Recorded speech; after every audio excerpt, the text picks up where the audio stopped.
Parenting wounded and prodigal children.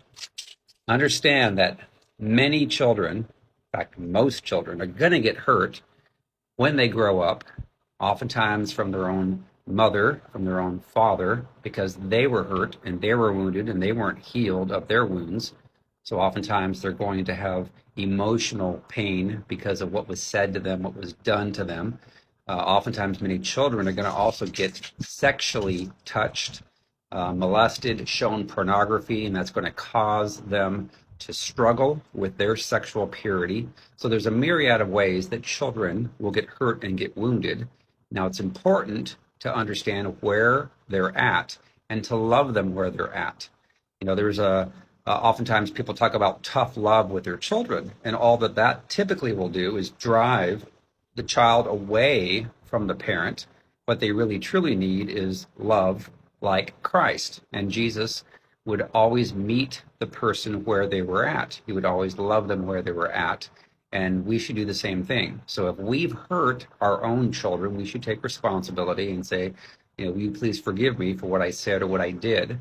And then the child will oftentimes come back and want to have a relationship with you.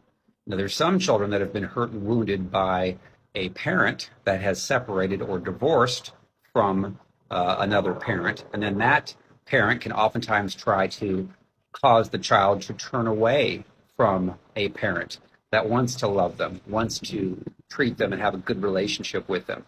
So understand that you may have to be separate from them for a time and to love them from a distance. And it's important to obviously not say things and do things out of your hurts and your wounds that will drive them even farther away from you. So it's extremely important to have discernment and wisdom from all of that. Now, you may have children that are simply entitled and prideful, and in those cases, you may have to bite your tongue and just simply, again, love them where they're at.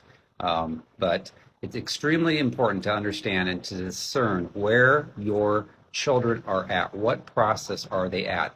You know, have you done some things to hurt them? You need to maybe take responsibility for those and apologize for that. You know, if you have stepchildren, it's extremely important to allow the biological parent to do the disciplining and do the correcting, because if you are a step parent and you're trying to speak into that child and correct them, they will oftentimes say, "You're not my parent," and turn away from you and have nothing to do with you. I wrote a book called Freedom from Soul Wounds and Demons. It's available on Amazon and paperback, Kindle, and Audible. That is very helpful, helping people get healed, set free, and delivered. All right, thanks.